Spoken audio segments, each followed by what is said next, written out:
RealAg Live, everybody. I'm your host, Shaun Haney. Thanks a lot for tuning in today. Really do appreciate it. We're going to have a lot of fun today. We are going to talk to one of my colleagues over at Rural Radio 147, a fellow farming peer of yours. Quite the celebrity in the social media parts, I would say. He's got a pretty good following. That's probably an understatement. Today, if you want to participate in today's discussion, what you can do is you can enter your comment or question, whether you're watching on YouTube, Twitter, Facebook, or Twitch. We'd love to hear from you and have some fun in today's discussion. Not very. I don't know if it's super serious today. We're gonna have some fun. That's what I'm looking forward to. Let's bring in today's guest. It is Rob Sharkey of SharkFarmer Radio, SharkFarmer Podcast, as well as, I'm not sure how this happened, SharkFarmer TV. Hey, Rob, how are you? Good, Shaun. Long-time listener, first-time caller. Great to chat with you, man. Hey, what do you're out in the combine right now. What are you combining? I am cutting beans, or I'm attempting to. Okay. You say attempting to. You got some breakdowns or what? I think it's just minor, but it's a good time to talk because I'm waiting on a part.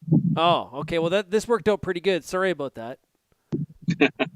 I feel like maybe I jinxed you or something. So I'm assuming you did. Yes. Yeah. Okay, Rob, where do you farm? You're in Illinois? Yeah, so it'd be about 2 hours southwest of Chicago. Pretty good farming country. It's that typical ice state that everybody makes fun of. We don't have irrigation. We got some pretty good farm ground here. And you only grow corn and beans. Like there's only two crops. There's no everything else does not exist. It's just those two crops. I'm not even sure why you're asking it that way. I mean, I didn't know anything else really existed. It doesn't in the ice states. That's like rotation. What are you talking about? Okay, so Rob, you have done some great work exploring and exposing and finding some really, really awesome stories in agriculture. How did you get started, and the why of why you got started with the SharkFarmer podcast? Well, when we originally started, it was basically revolving around inside baseball of ag Twitter. The bigger people on ag Twitter, I would just call them up and say, hey, let's do this podcast. And then, it just evolved from there. Just looked at wanting to tap into different audiences. And it did fine in that realm of ag Twitter. But honestly, it was when I started dipping outside of it is when it really started to grow. Yeah. And from dipping outside of it, what do you mean by that? Just exploring stories from coast to coast and tons of different genres? Yeah, I mean, because it was, say, like the first 10 episodes, it was really, if you weren't in ag Twitter, you weren't getting a lot out of it. Once we stopped with kind of the inside talk, just went after the good stories, that's when it seemed like it really started taking off. Yeah, and I think the other part of it, too, is also the good, the bad, and the ugly, so to speak. Like, some of the stories are incredibly sad. And some of the stories are just immensely tear-jerking happy. And I think that's kind of the authentic, cool part about it. Yeah, and I'm going to plug this. My wife brought my charger out here because I realized I was about on 15%. Do we have an appearance by Emily? Where's she going? She's taking off. She's running. Be careful going down those stairs. We don't. So I'm sorry, your question was? Both the authenticity, just the good, the bad, and the ugly, like stories from, they're just really sad and horrific all the way to, ones of great happiness and celebration. There's really the full authentic gamut. Yeah, I can remember each, like the plateaus that began. The one that we did about someone that openly talked about with anxiety on a farm. And it was just, the comments were, this is just not talked about, the homosexuality in ag, the sexism in ag. And I mean, it's not like we focus on that stuff, but I just wanted to make sure that I never shied away from it. Yeah. Do you think we shy away from it too often? Hell yeah. Yeah, absolutely. So why is that? Why do you think that? it's just taboos. It was never talked about. It has changed, and it wasn't because of my podcast. I think it's just this next generation of farmers that are coming up and people in agriculture that are coming up. They are a lot more open-minded than an old person like myself. Well, you hear a lot. Oh no, no, no, no, no. Ag's different. Like I was a guest on your podcast a couple weeks ago, and we talked about how I was told all the time that farmers won't watch video. Farmers are different, and I think one of the things that your podcast has sort of exposed is that honestly, ag isn't any different. It's just like the regular world, the regular society.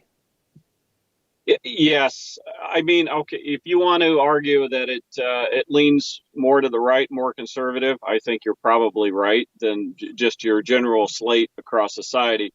But yes, to even give it a rule of thumb that your farmer is that type of person, I think that would be a mistake. It's just so diverse, and I give props. Everybody, rips on these millennials and the ones that are younger than that, but they got a very open mind, and they're figuring out a lot of stuff that their ancestors did not.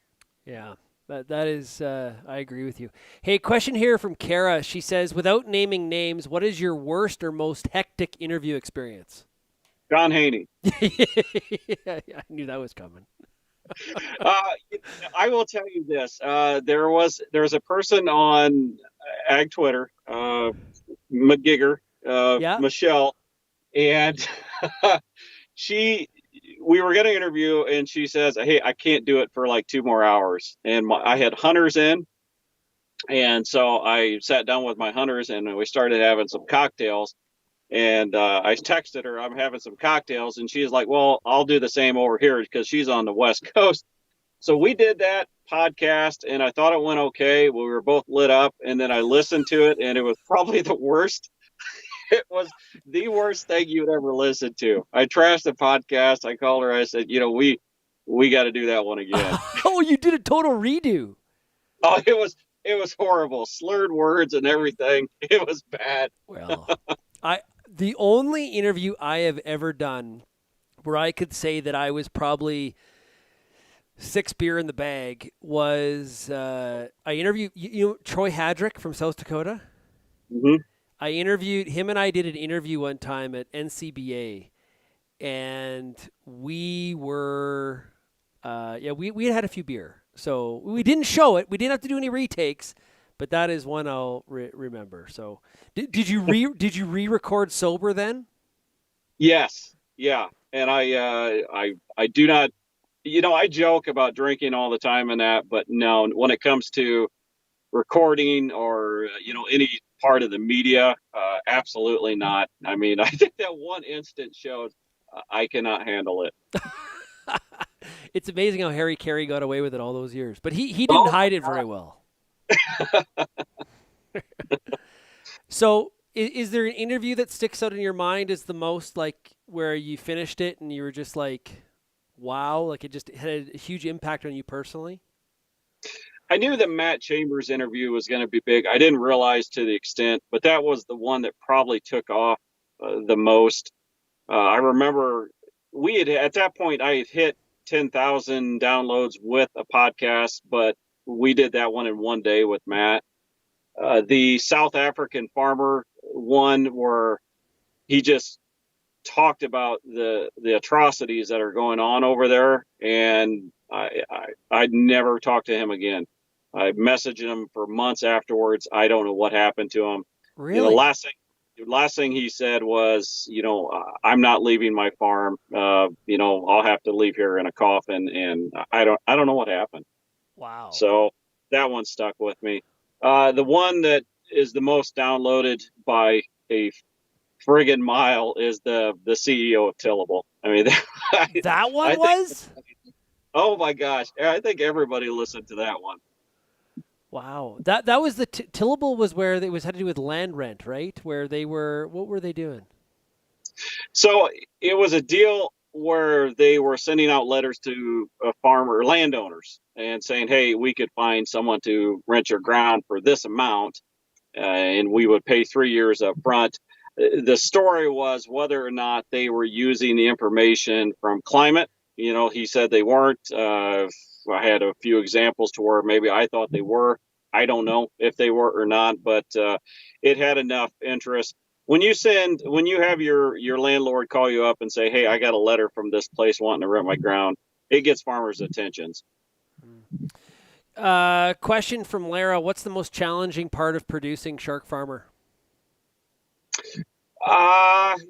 Right now, I mean, the time with the farming and that, because this is my main occupation is farming. This is what I love to do. I love the radio and that, but there are times in full swing harvest and full swing planting, when you got to shut down the machine, and that's been difficult. Yeah, I would imagine. So you mentioned radio. You've been doing radio for what now? 2 years? 2.5. Yep. Yeah, 2.5. Okay. So that's a bit of a different experience. I know that when we went from just doing podcasts to a daily radio show, people think it's the same, but it's not. It is different. What kind of a big leap was that for you? I would say I thought it was not going to be anything. I convinced myself I've been doing podcasts for a couple years at that point. We'll just do the radio show. It's a different beast, as you well know. It's the timing of it, the speed of it, the non-editing of it. I mean, it's a different animal. I had to learn to take my time and not say and be comfortable with the slower repetition of speech so that I could think of the words coming along. So it made me a better broadcaster. I'll say that. Yeah, and then recently here in 2020 you started. Well, no, it'd be late 2019, right? You started SharkFarmer TV because you're on season number 2 right now. Season number 2 starts October 20th. Yeah, so you start the TV show. That's a whole nother realm of broadcasting that really is a whole different set of skills. Video is a different beast. When all the things that you were self-conscious about when you look at yourself, you just have to ignore that. And yeah. It's funny, they say you can't have enough energy. And I'm like, okay, so you do stuff.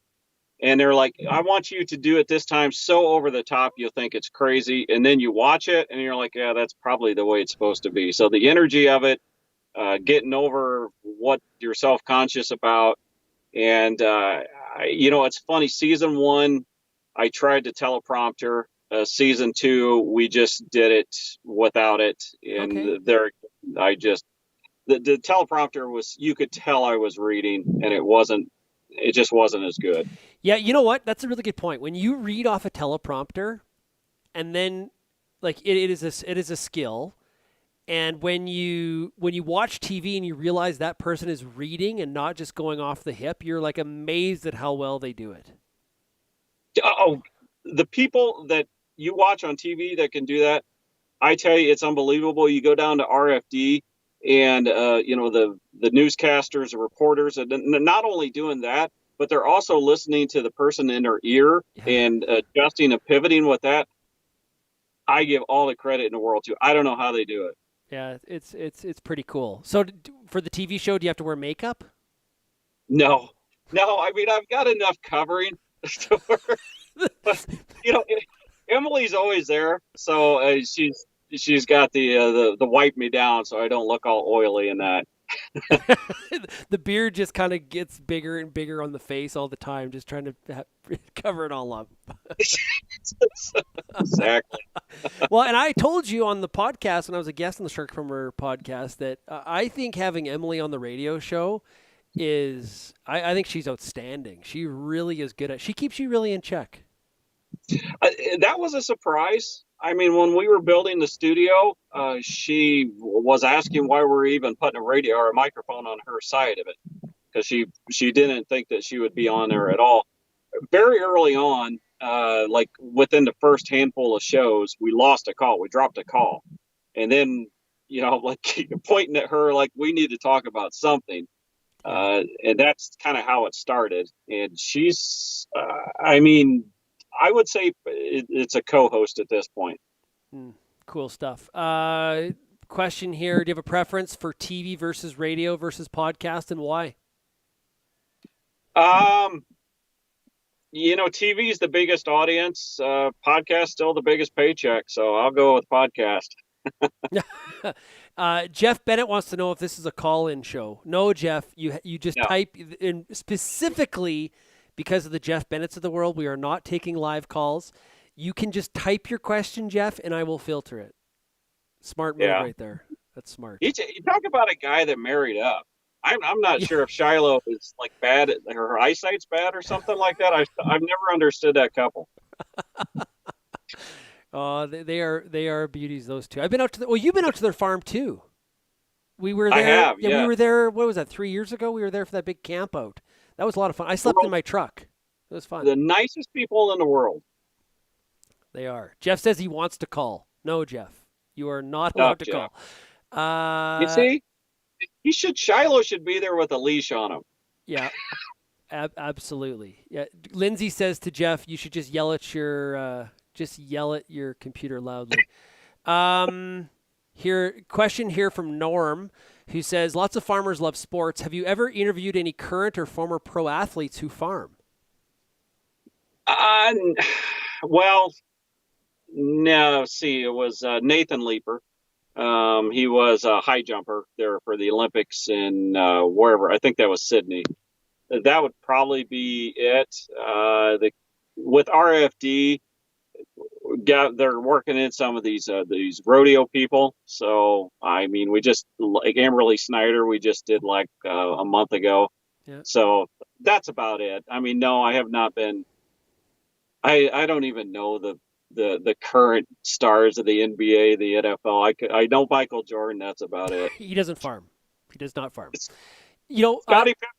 One of my big regrets, and I've never re-pursued it, but there was 1 year on the farm show circuit, Brock Lesnar was doing some stuff with Case, and Kelvin and I ran into him, and we talked to him, and he had said to us he couldn't do an interview that day, but hey, here's my number.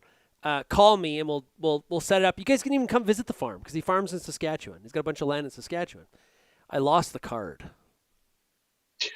Stupid.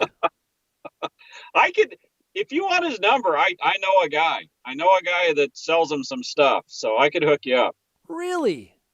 Yeah. Like, look at you being connected.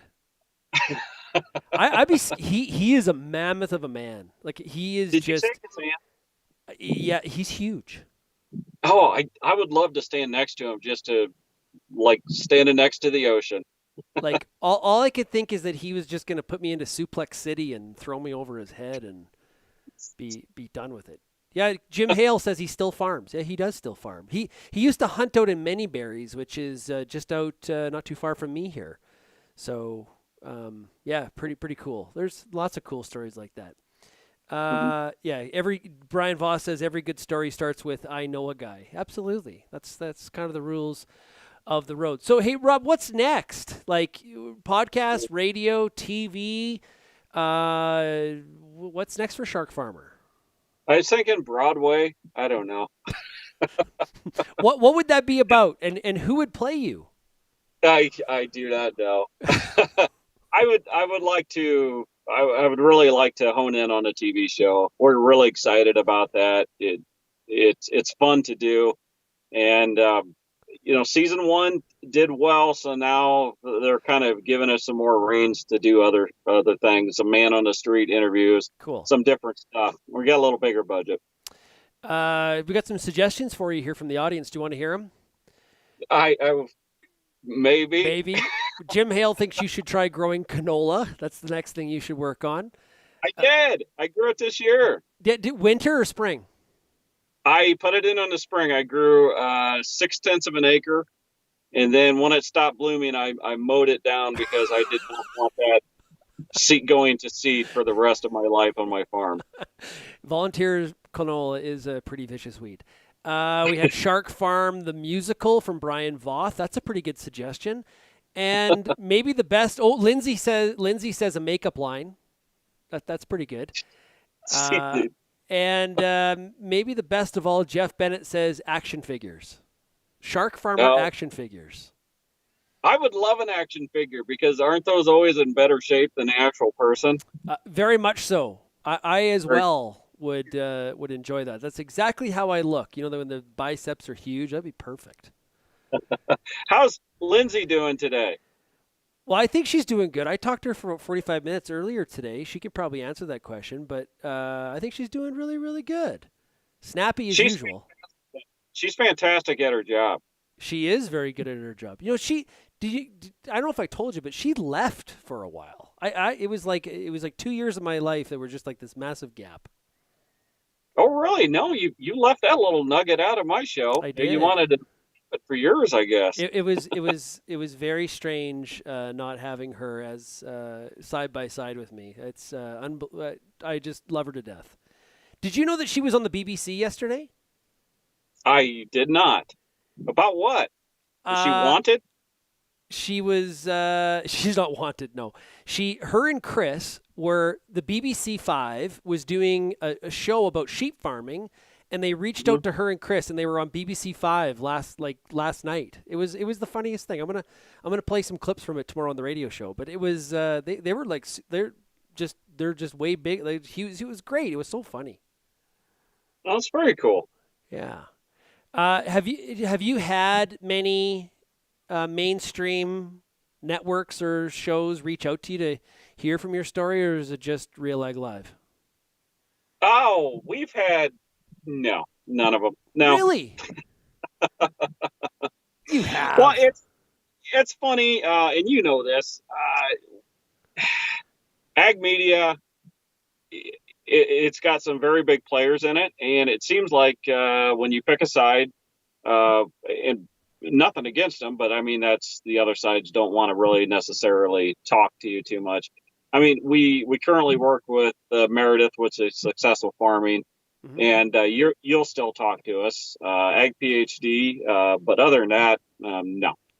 But what about like the Good Morning Americas or like anything like that? Have you seen? Has there been some mainstream that? Because I No, why? really, I don't know. Yeah, I wouldn't. I'm a little bit surprised by that, to be honest with you. Like the local, like WGN or something like that. Like just because. Oh my God, nobody locally knows who I am. It's actually really kind of nice. You know what? Here's a good point. This feels like a bit of a sore spot, but Lindsay points out Rob has never asked me to be on his show, so there is that. Lindsay, would you please be on my show?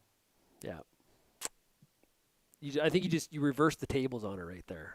Now it's I feel, yeah. yeah, reverse the tables. You know, I think it's interesting that when we think about agriculture so much, it's always like the pigeonholed sort of like, all farmers are trying to get bigger, all farmers are trying to get more efficient, and there's like this sort of view that people have, and Mhm. some of that is kind of self-created. But I say to our audience all the time, I like celebrating the diversity because there's a whole bunch of nooks and crannies in this industry that are doing some super cool stuff, and those Yeah. are some of the most fabulous stories. Yeah, and I fell into that too. I mean, I was growing at a very rapid pace with farming, and then you start breaking down the farms that weren't making any money, and getting involved in this, you're like, why am I messing around for margins that aren't that big just because I want to justify having a brand new line of equipment every time? So I've actually I have been downsizing my farm for the last 3 years now, and just been focusing in on the most profitable ground that we have, focusing on margins and trying not to worry so much about that stereotypical big size. This is what you have to do. When you look at all the guys that are winning the top farming awards, it's all grow, grow, grow. So I've been there. Now I'm kind of easing back, and I'm trying to look at maybe the diversity of the media side of it. It's a very unique farm diversification. Yeah, I will. Yeah, it's not him. Yeah. Well, thank your lucky stars. It's not hemp. Jeff has a question. He says, "Can you ask Rob if he climbed into the combine just for the interview?" I did. Yes. I did shut it down just for the interview. Not that it's running anyway. I should ask. I've got a draper head, and one of the rolls is not. Yeah, I've got to figure out what's wrong with this thing. Oh. So what is the farm climate like right now in the U.S.? We obviously got an election that's going on that is captivating by the day. But what's the farm economy like? I've done a horrible job at marketing this year. I've really done a bad job. I'm still going to make money, and I've got really bad soybean crop too. We just didn't catch the rains. Still going to make money because of the COVID payments. My gosh, I mean, I went into renew a CRP contract, and she just hands me this. She said, "Sign this." They just announced a third wave of the COVID payments, and it's just I've signed it, and I mean, a pretty hefty check is now going into my bank account. So, as a taxpayer, it kind of bothers me. I don't think it was necessary, but I know my neighbors are going to cash it, and those are the ones I'm bidding up against. So it's kind of a vicious cycle. But I guess to answer your question, Yeah. I think because of the government payments, I'd say the ag economy still strong. Talking to people in ag sales, seems like it's still fairly strong. Yeah. Well, and for I think on the dairy side, that's where some of the things were some of the toughest. Obviously, you're not in the dairy side, but it's kind of been a bit of a long haul. And who expected this kind of a fall rally? That's been the other part of it, right? Yeah, no kidding. I sure didn't because I had been selling all along. Oh, well, but hey, you live to fight another day, right? Exactly. Hey, Yeah. And not to get too serious on you, but Jim wants, in regard to those payments, like yesterday we were talking to John Drager from Left Field Commodity, a commodity guy here in Canada, and we were talking about some of those farm payments, and actually Jim Wiesmeyer from Pro Farmer earlier in the week, him talking about those payments as well. And so Jim's question is, how bad would it be if those payments weren't there? Like if they weren't there, would things be in real disaster zone? Yes, and talking to the people in ag lending, this time last year, it was not good, and it was a lot of people were getting the talk. Hey, if you don't make money this year, we're going to have to look at doing something different. I think those payments saved a lot of those people. I'm not going to get an argument about them. I not necessarily for them, but you talk about a hypocrite. I cashed them as quick as I could. Well, I think everybody would. You could be against them. Like, what point are you proving if you didn't cash the check? That'd be just maybe stupid. I don't know. I wish I could have had the money to prove points like that. Yeah, well, there you go. Okay, so Brian says, hey, if you have all your beans to sell right now, you're not a marketing guru. You got lucky. Saw that yesterday. Totally agree. Okay, well, I'm not sure. I missed part of that. Okay, well, hey, Rob, this has been a lot of fun. I really appreciate you coming on and kind of exploring some of the story. And what we should do sometime is do a bit of a longer form and do a bit of a deep dive into some of the things that makes Rob Sharkey tick and how you went from basically having a Twitter account to podcast, TV, radio, and the whole gamut. And hey, you know what? It's great to follow you on Rural Radio 147 every day. Yeah. Well, I like I said in the podcast with you, I mean, what you've built is second to none, and I don't think anybody else has done what you've done. So it's a real credit to what you've built and your empire up there. Empire, yeah, empire. It's quite we got quite the empire. It's like but hey, I appreciate that a lot. Means a lot to me. Hey, thanks a lot, man. Appreciate it. Yep. Thank you. Okay, everybody, that was a lot of fun. That was a really, really good time. Hey, tomorrow on the show, we are going to talk to Elaine Fraze. We are going to cover farm succession issues. She's going to join us. She's got a new book out, actually. Elaine's based out of Manitoba, but her new book covers some of the things that she's experienced as a farm succession coach, so it should be a really, really good time. And I'm looking forward to that. Today on RealAg Radio, Rural Radio 147, following SharkFarmer Radio, you can hear us do our Farmer Rapid Fire. We talk to farmers from across the country, and find out how they're making out in their fields and their barns and what's going on. So, hey, appreciate everybody. Thanks a lot for getting real and getting connected with RealAg Live, and we'll chat again tomorrow. Cheers, everybody.